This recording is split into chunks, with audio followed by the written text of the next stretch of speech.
अस्सलाम वालेकुम क्लास, कैसे हैं सब? सबसे पहले मैं ये कहना चाहूँगा अगर किसी को कोई इश्यू है तो वो काइंडली ग्रुप में शेयर किया करें अपने इश्यूज़, ठीक है? तो अगर टाइम का इश्यू है तो फिर भी हम डिस्कस कर लेते हैं क्योंकि मैं डेली वेट नहीं कर सकता, मैं आप लोगों का वेट करता रहता हूँ और आप लोग क्लास में नहीं आते, ठीक है? ये मेरा सबका आपके साथ एक मैसेज है कि ये काइंडली इस चीज़ को इम्प्रूव करो, अगर टाइम का इश्यू है तो फिर मुझे बता दें, मैं टाइम और थोड़ा-सा डिले कर दिया करूँ। कोई ऑफ़िस जाते हैं, कोई किसी इसी वजह से क्योंकि मुझे टाइम देना आपके लिए मुश्किल है क्योंकि ये आप जो कंट्रोलर है ये काफ़ी कॉम्प्लेक्स है, ठीक है? तो अगर आप लोग क्लास जॉइन नहीं करोगे तो आप किस तरह आप लोग मतलब कि इस क कोर्स को कवर कर पाओगे, ठीक है? तो फिर कोई फ़ायदा नहीं है आप लोगों को ये कोर्स अटेंड करने का। तो काइंडली आप सबसे रिक्वेस्ट यही था कोर्स दोबारा जॉइन करें और क्लास को टाइम पे जॉइन किया करें। तो मैं अपनी प्रीवियस क्लास का थोड़ा-सा फीडबैक देता हूँ, प्रीवियस क्लास में हमने क्या-क्या डिस्कस किया और फिर हम आज के लेक्चर पे अगले मूव करते हैं। तो हमने एक्चुअली प्रीवियस क्लास में सबसे पहले हमने नंबर सिस्टम डिस्कस किए थे जिसमें बाइनरी नंबर था, डेसिमल नंबर थे और हेक्साडेसिमल नंबर था और एड्रेसिंग किस तरह करनी थी ये चीज़ें डिस्कस की थी। ठीक है, तो बसेस कुछ डिस्कस की थी हमने किस कौन-सी बस किस पर्पज़ के लिए यूज़ होती है और कंप्यूटर का सीपीयू किस तरह काम करता है। ठीक है, बेसिकली ये एम्बेडेड सिस्टम का ही कोर्स है, मेन कोर्स जिसे हम लोग कहते हैं। तो हम इसमें बेसिकली यही देख रहे थे कि हेक्सा टू डेसिमल में किस तरह जाते हैं, डेसिमल टू हेक्सा में किस तरह आते हैं, बाइनरी टू हेक्सा में किस तरह जाते हैं, हेक्सा टू बाइनरी में किस तरह आते हैं। ठीक है, ये सारी कन्वर्जन्स हमने कल देख ली थी। तो आज का जो हमारा टॉपिक है वो 8051 माइक्रो कंट्रोलर्स है, ठीक है? इसमें सी लैंग्वेज और असेंबली लैंग्वेज हम लोग यूज़ करेंगे, ठीक है? और ये मजीदी की बुक है, ये भी मैं आप लोगों से शेयर कर दूँगा। सबसे पहले मैं इसके आर्किटेक्चर की तरफ आता हूँ और इसमें क्या-क्या है ओवरव्यू, ठीक है? जो माइक्रो प्रोसेसर है, ठीक है? उसमें क्या डिफ़रेंस होता है और कंट्रोलर में क्या डिफ़रेंस होता है, ठीक है? माइक्रो माइक्रो प्रोसेसर और माइक्रो कंट्रोलर में क्या डिफ़रेंस होता है, मेजर जो होता है। जो माइक्रो प्रोसेसर होता है उसमें रैम नहीं होती, ठीक है? रोम भी नहीं होती और आईओ पोर्ट भी नहीं होती, ठीक है? वो जस्ट प्रोसेस करके आपको देता है, ठीक है? माइक्रो कंट्रोलर में ये होता है कि उसका प्रोसेसर होता है, ठीक है? उसके अंदर प्रोसेसर होता है, रैम भी होती है, रोम भी होती है, आईओ पोर्ट्स भी होती हैं, टाइमर्स भी होते हैं, एनालॉग डिजिटल कन्वर्टर्स भी होता है और साथ में अदर डिवाइसेज़ भी हम लाइक कनेक्ट हो सकती हैं। ठीक है, तो सेकंड में बात ये कहना चाहूँगा अगर मैं थोड़ी देर वेट करूँगा आधा घंटे तक अगर आप लोग जॉइन नहीं करोगे तो फिर मैं शॉर्ट लेक्चर रिकॉर्ड करूँगा। अदरवाइज़ फिर मैं कंटिन्यूअसली करूँगा। और जिस तरह मैंने अपने प्रीवियस क्लास में ये डिस्कस किया था कि सीपीयू के साथ रैम अटैच होती है, रोम होती है, इसके साथ 3 बसेस होती हैं, एक डाटा बस होती है, एक एड्रेस बस होती है। ये सेम माइक्रो कंट्रोलर्स हैं। ठीक है। और इसका जनरल पर्पस क्या होता है माइक्रो प्रोसेसर का must add RAM, ROM, IO ports and timers externally ठीक है। इसके साथ एक्सटर्नली हम ये सारी चीज़ें ऐड कर सकते हैं, इसके फंक्शन को बूस्ट करने के लिए, मोर बनाने के लिए, लेकिन ये थोड़ा एक्सपेंसिव हो जाएगा। माइक्रो कंट्रोलर एक ही दफ़ा आता है और ये होता है कि जब हम एक एप्लीकेशन को रन करने के लिए या उसे प्रोसेस करने के लिए लाइक एआई मॉडल बनाने के लिए हम लोग माइक्रो कंट्रोलर यूज़ करते हैं, हार्डवेयर के पर्पज़ पे। ठीक है, एम्बेडेड जो होती हैं उसमें माइक्रो प्रोसेसर और माइक्रो कंट्रोलर दोनों यूज़ होते हैं, ठीक है। माइक्रो प्रोसेसर माइक्रो कंट्रोलर के अंदर ही होता है, ठीक है। और इसमें प्रोग्राम काउंट किया करता है, उसमें जो इंस्ट्रक्शंस आती हैं, कौन-सी इंस्ट्रक्शन आपने रिसीव करनी है, कौन-सी नहीं करनी, वो सारी लिखी होती हैं, ठीक है। तो इस वजह से इसमें ये 2 मेजर डिफरेंस हैं। ठीक है, तो हम अगर अपने इर्द-गिर्द के एग्ज़ाम्पल्स में देखें जो होम अप्लायंसेज़ हैं, ठीक है, इंटरकॉम में टेलीफ़ोन है, सिक्योरिटी सिस्टम्स है, गैराज डोर ओपनर्स है, ठीक है, जितने भी हैं ये सारे हम माइक्रो कंट्रोलर्स के थ्रू ही अपने क्या नाम है कंट्रोल करते हैं इनको ऑटोमेशन जितना भी सिस्टम आ रहा है, आपका टीवी है, आपका एसी रिमोट है, आपका टीवी रिमोट है, ठीक है, जितने भी हैं इसके अंदर माइक्रो कंट्रोलर्स लगे हुए होते हैं और उसको जो बटन प्रेस करते हैं उसके अकॉर्डिंगली इंस्ट्रक्शंस जाती हैं और वो आपको एक्शन परफ़ॉर्म करता है। ठीक है, अगर ऑफ़िसेज़ में देखें कंप्यूटर है, सिक्योरिटी सिस्टम है, फैक्स मशीन, प्रिंटर्स हैं, ठीक है, ये सारी चीज़ें हैं, ये आपके पास एग्ज़ाम्पल्स हैं, ठीक है।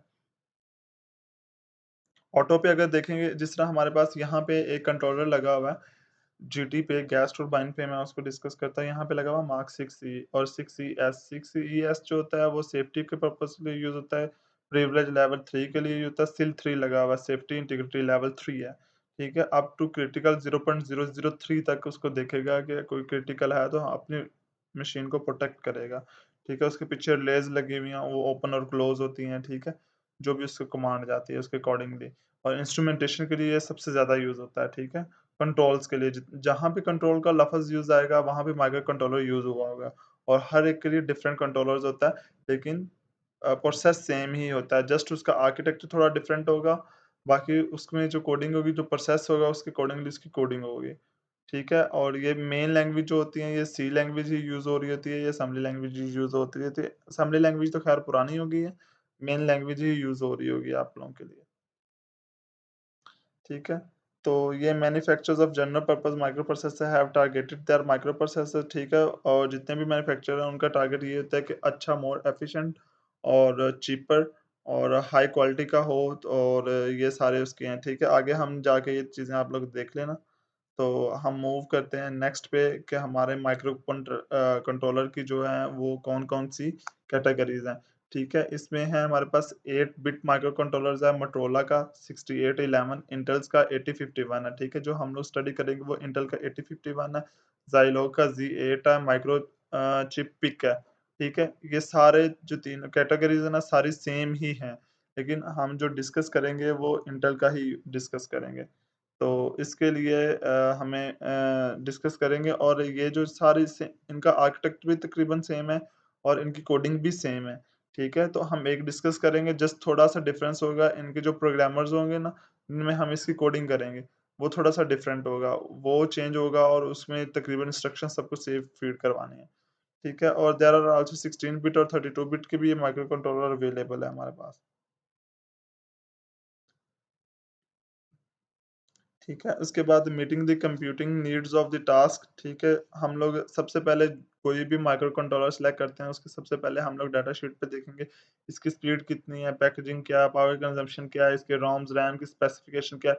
जिस तरह हम लोग जाते हैं, एक फॉर एग्ज़ाम्पल सिस्टम लैपटॉप खरीदने जा रहे हैं, सबसे पहले हम उसकी जनरेशन देखेंगे, रैम देखेंगे, प्रोसेसर्स देखेंगे, ठीक है? कोर i5 है या उसका कोर i7 है, जो भी है आपके पास जनरेशन आ रही है।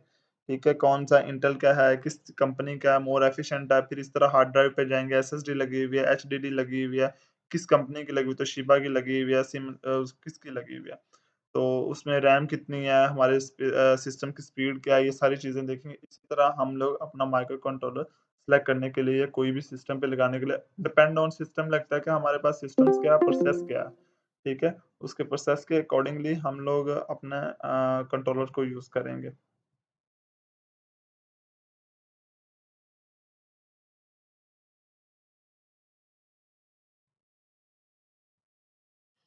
ओके हो गया। उसकी परफ़ॉर्मेंस को देखते हुए और उसकी कॉस्ट को भी हम कोशिश ये करेंगे मिनिमम कॉस्ट के अंदर सबसे ज़्यादा बेस्ट हमें रिज़ल्ट्स मिल जाएँ, ठीक है? और इसके लिए हमारे availability of software development tools such as compiler, assemblers and debuggers कौन सा यूज़ होगा, ठीक है? इसके लिए हम लोग केल 505 यूज़ करेंगे, ठीक है? मैं कोशिश करूँगा केल पे आप लोग को ना लेके जाऊँ, मैं जस्ट आप लोगों को प्रोटेस्ट के ऊपर ही सिमुलेशन इसकी करवाऊँगा, 1 या 2 लेक्चर्स के ऊपर, उसके अंदर कोडिंग किस तरह करके इसको फीड करवाते हैं।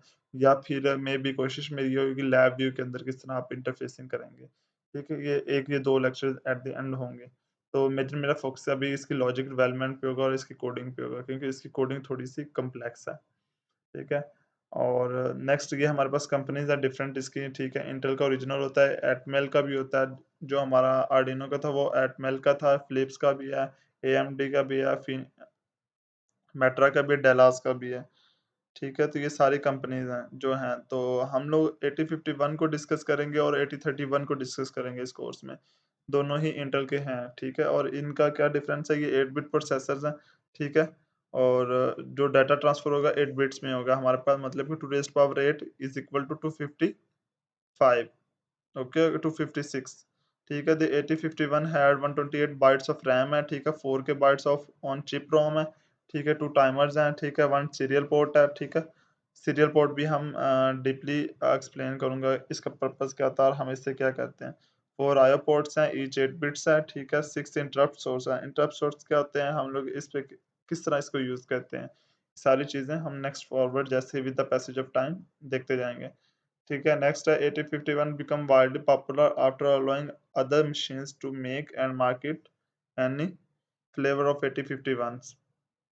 ठीक है, ये मार्केट में पहले बहुत यूज़ होता था, लेकिन अब जो है ना, बहुत सारे कंट्रोलर्स आ रहे हैं, तो इन पे नहीं फ़ोकस करते, लेकिन सबसे जो बेसिक है कंट्रोलर की आपने उन्हें सीखना है तो सबसे पहले बेसिक इसको सीखना होगा, ठीक है? देन जंप टू नेक्स्ट पे करेंगे, ठीक है? जब एक आपको कंट्रोलर आ जाता है तो फिर आप खुद ही एस्टिमेट लगा सकते हैं कि एक अच्छा जो इंजीनियर्स होता है, खुद ही से आइडिया हो जाता है कौन-सा कंट्रोलर किस पर्पज़ के लिए अब यूज़ करता है, उसके स्पेक्स क्या हैं, क्या उसके पर्पज़ है।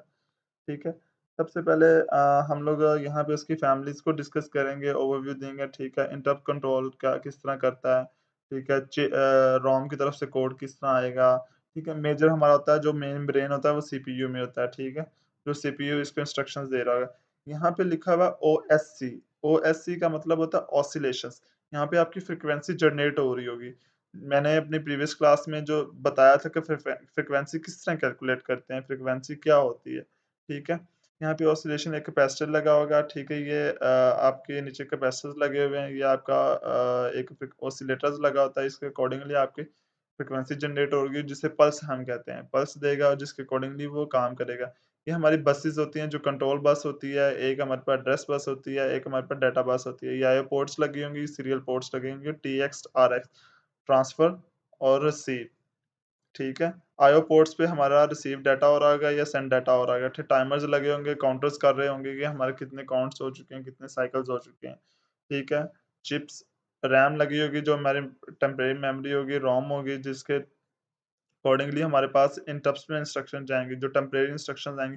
फॉर एग्ज़ाम्पल मैंने प्रिंटर एक कनेक्ट किया हुआ और साथ में मैं एक और प्रिंटर जो है ना, मैं एक कमांड प्रिंटर को दे दिया, अब दूसरी कमांड डायरेक्ट फिर दे दिया। अब प्रिंटर के पास यहाँ पे जो दूसरी कमांड आएगी वो इंटरप्ट में आ जाएगी, ठीक है? पहली कमांड अनलेस अनटिल जब तक परफ़ॉर्म ना होगी रोम में, ठीक है? रोम इसको इंस्ट्रक्शन देगा, मैंने पहली कमांड एग्ज़ीक्यूट कर दी है, सेकंड जो कमांड होगी वो इसे बैक पे आ जाएगी, ठीक है? ये इसके इंटरप्ट्स होते हैं। ठीक है, यहाँ पे इसके फीचर्स हैं, ठीक है, 8051 ये इसकी फैमिलीज़ हैं, ठीक है, ये इसकी फैमिलीज़ हैं, इसकी फैमिलीज़ डिफरेंट वर्जन्स हैं, 8051, 8052, 8031, ठीक है, इसमें रोम जो 4 की है 8051 में, इसमें 8 की है, इसमें 0 की है, ठीक है, रैम है 128 टू 56, देखें जिस तरह फैमिली वर्जन्स बढ़ती जा रही हैं इसकी, ज़्यादा ही इसकी स्पेसिफ़िकेशन भी बढ़ती जा रही है, टाइमर्स 2 हैं, इसमें 3 हैं, इसमें 2 हैं, ठीक है, आईओ पिन्स इसमें 32 हैं, सब में 32 हैं। सीरियल पोर्ट्स 1-1 है सब में। इंटरप्ट सोर्सेज़ इसमें 6 हैं, इसमें 8 हैं और इसमें भी 6 हैं। हमें जितना ज़्यादा हम लोग प्रोजेक्ट्स को देखेंगे, हम प्रोजेक्ट कितना एक्सपैंड करता है, उसके अकॉर्डिंगली हम लोग अपना कंट्रोलर सेलेक्ट करेंगे। ठीक है? ये डाटा शीट से मैंने चीज़ें नोट की हैं। ठीक है, देन हम मूव करते हैं, हमारे पास 80 माइक्रो कंट्रोलर्स में और क्या-क्या लगा होता है, यूवी ईपीरोम लगा होता है, पीरोम होता है, बर्नर्स होता है, ठीक है, जो उसकी प्रोटेक्शन करता है, हीट अप से बचाता है, ठीक है, ईवीपीरोम इरेज़र लगा होता है कि अगर हमने 20 मिनट्स के अंदर इरेज़ करना हो तो कर सकते हैं, अदरवाइज़ स्टोर हो सकती है, ठीक है। इसका एटमल कॉर्पोरेशन ने भी कोशिश की थी 8089 सी51 फ्रॉम एटमल कॉर्पोरेशन, ठीक है, फ्लैश इरेज़र इसका लगा हुआ है इस कंपनी में, ठीक है, डेलाज़ का जो सेमीकंडक्टर्स है, ठीक है, इसकी फ्लैश जो है DS89C4x0, ठीक है। तो कहने का मकसद ये होता है कि एक कंट्रोलर पे एक कंपनी का इन्वेस्टमेंट नहीं होता, डिफरेंट कंपनी काम कर रही होती हैं। इस वजह से जो कंपनी ने जो चीज़ बनाई होगी फिर कॉम्बिनेशन करके एक पूरी चीज़ बनती है। ओके? इसके अकॉर्डिंगली हमें ये सारी इन्फॉर्मेशन दी गई। ठीक है, एडीसी और डीसी। अब हम मेन कोर्स जो था हमारा वो था लैंग्वेज का, ये ओवरव्यू था फैमिली के बारे में, अब आर्किटेक्चर भी आगे डिस्कस करेंगे। सबसे पहले हम लोग बात करेंगे कि इनसाइड हम इसको किस तरह करेंगे। मैंने अपनी प्रीवियस क्लास में भी बार-बार रेफ़रेंस दे रहा हूँ कि अपनी प्रीवियस क्लास में ये डिस्कस किया था कि हम लोग रजिस्टर क्यों यूज़ करते हैं। एक्चुअली इसमें 4 रजिस्टर हम लोग यूज़ करेंगे जिसमें डाटा स्टोर करवाएँगे और उससे ऑपरेशन भी करवाएँगे, हर एक चीज़ उन 4 रजिस्टर से करेंगे। ठीक है? उसको हर एक मेमोरी एलोकेट हो जाएगी। Register are used to store information temporarily, ठीक है? While the information could be, कुछ भी इन्फॉर्मेशन हो सकती है। The byte of data to be processed और an address pointing to the data to the fetch, ठीक है? जो बाइट होगी डाटा, इसमें एड्रेस हमारे पास 3 बसेस होंगी। जो बस को इंस्ट्रक्शन जाएगी उसके अकॉर्डिंगली वो एक्शन परफॉर्म होगा हमारे पास, ठीक है? और जो 8051 के रजिस्टर होते हैं वो 8 बिट रजिस्टर होते हैं। हर बिट के अंदर हम 8 बिट हर रजिस्टर के अंदर हम 8 बिट डाटा स्टोर कर सकते हैं, ठीक है? तो 8 बिट रजिस्टर का क्या सीन होता है, ये बेसिकली D7 तक होते हैं, ठीक है? डाटा, D से मुराद है डाटा 0 से लेके 7 तक 8 बिट बन जाएगा, ठीक है। D0 जो होगा वो हमारा LSB होगा, लो साइड बिट होगी, और जो D7 होगा वो MS मोस्ट सिग्निफिकेंट बिट होगी, ठीक है। तो ये आप अगर देख भी सकते हैं, बेसिकली इस तरह अरे होती है, ये यहाँ से काउंट करना शुरू होता है, ठीक है। ये सबसे पहला, फिर देन ऑनवर्ड, ठीक है। इस तरह हमारे पास जो मोड वाइडली accumulators जो होते हैं, उनमें क्या-क्या आ जाते हैं, जिसमें हम लोग अरिथमेटिक ऑपरेशंस परफ़ॉर्म करते हैं, ठीक है। ये चीज़ आप लोगों को याद करनी पड़ेगी। डीपीटीआर एज़ इट इज़ हम इसमें यूज़ करेंगे। डीपीटीआर डाटा पॉइंटर होता है, जो पॉइंट करता है कि हमारा डाटा किधर होता है। इसमें पॉइंटर भी यूज़ होंगे। एंड पीसी मतलब प्रोग्राम काउंटर, जो बताएगा कि हमारा ये एड्रेस है या फिर ये डाटा है। ठीक है, ये डिसाइड कर, और क्यूमुलेटर होता है जिसमें हम लोग अरिथमेटिक ऑपरेशंस परफॉर्म करते हैं, ए होता है। ठीक है, अगर आप देखेंगे बी, R0, R1, R2 ये R7 तक जा रहे हैं, ये सारे रजिस्टर हैं। ठीक है, डीपीएल ये हमारे पास पीसी प्रोग्राम काउंटर होता है। ये सारी चीज़ें आपको याद करनी पड़ेंगी। ठीक है, अब नेक्स्ट जो मेजर शुरू हो रहा है, मुझे लग रहा है कि ये क्लास अभी तक किसी ने जॉइन नहीं की, तो मुझे ये क्लास स्टॉप करनी पड़ेगी, लेकिन मैं ये एग्ज़ाम्पल करवाने के बाद करूँगा, ठीक है?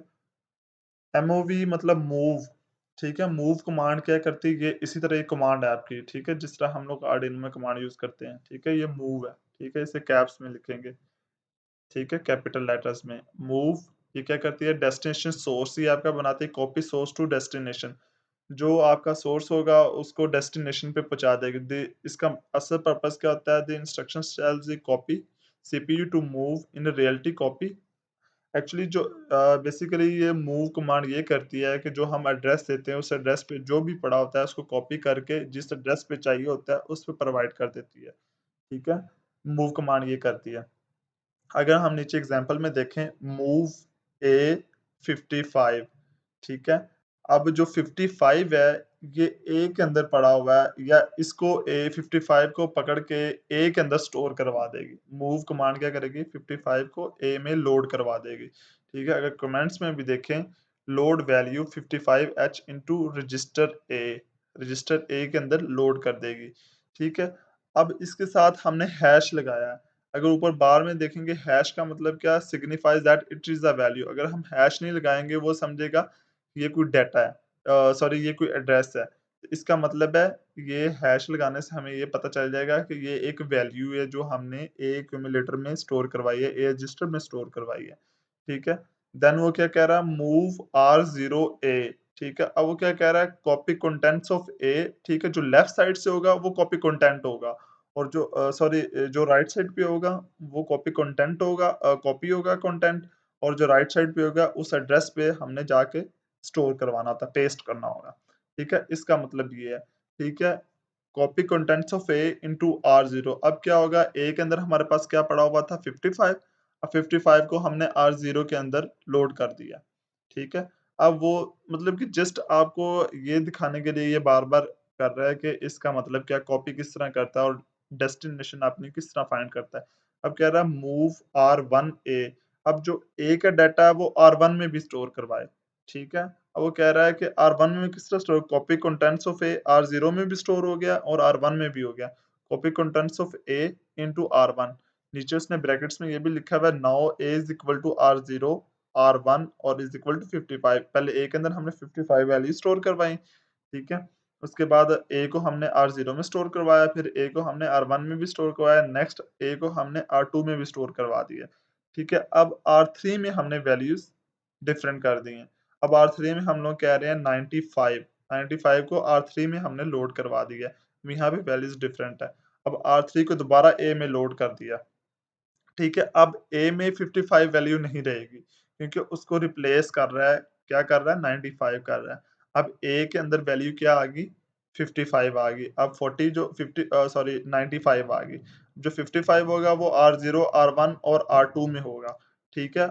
इसमें फिर ए में नहीं होगा, लास्ट वाली कमांड जो होगी उसके अकॉर्डिंगली। हमारे पास 95 इसमें होगा ए में, ठीक है? बेसिकली इसका पर्पज़ ये था। तो जो मुझे लग रहा है कि ये क्लास हमें यहीं पे पेंडिंग करनी पड़ेगी, क्योंकि मोस्ट ऑफ स्टूडेंट्स आज नहीं आए, क्योंकि पहले मेरे से कंट्रीब्यूट करते क्वेश्चंस करते थे। इस तरह तो मैं पढ़ाता जाऊँगा और आप लोग मतलब कि सीरियस नहीं लोगे, तो कोई एक्शंस लेना पड़ेगा आप लोगों के खिलाफ। तो मैं पहले भी कहा था कि अटेंडेंस जो है ज़रूरी है, तो इस कोर्स के लिए। तो क्योंकि अगर आप लोग अभी से इसे अटेंड होके नहीं सुनेंगे तो फिर कोई फ़ायदा नहीं है इस कोर्स को सुनने का। तो मैंने पहले भी कहा था कि किसी कोई रीज़न है तो मुझे काइंडली बता दें या करें या ग्रुप में डिस्कस पर्सनली मैसेज कर दें, अगर ग्रुप में शर्म आती है, तो ये चीज़ नहीं चलेगी। मैं आइंदा इस चीज़ का ख़्याल रखना होगा आप लोगों को। तो ये क्लास यहीं पे क्लोज़ होती है। तो कल हम लोग स्टार्ट करेंगे इनसाइड द 8051, ठीक है? मूव इंस्ट्रक्शंस और आगे इसका क्या-क्या पर्पज़ होता है, ठीक है? ज़ीरो का क्या मतलब होगा, हैश का क्या मतलब होगा, मोस्टली तो मैंने बता दिया है, ठीक है? तो ये हम कल की क्लास में डिस्कस करेंगे क्योंकि ये कोर्स काफ़ी लेंथी है, तो मुझे जल्दी-जल्दी ये कवर करवाना होगा क्योंकि इसकी सिमुलेशंस भी अभी आना होगा हमें। ओके, अल्लाह हाफ़िज़।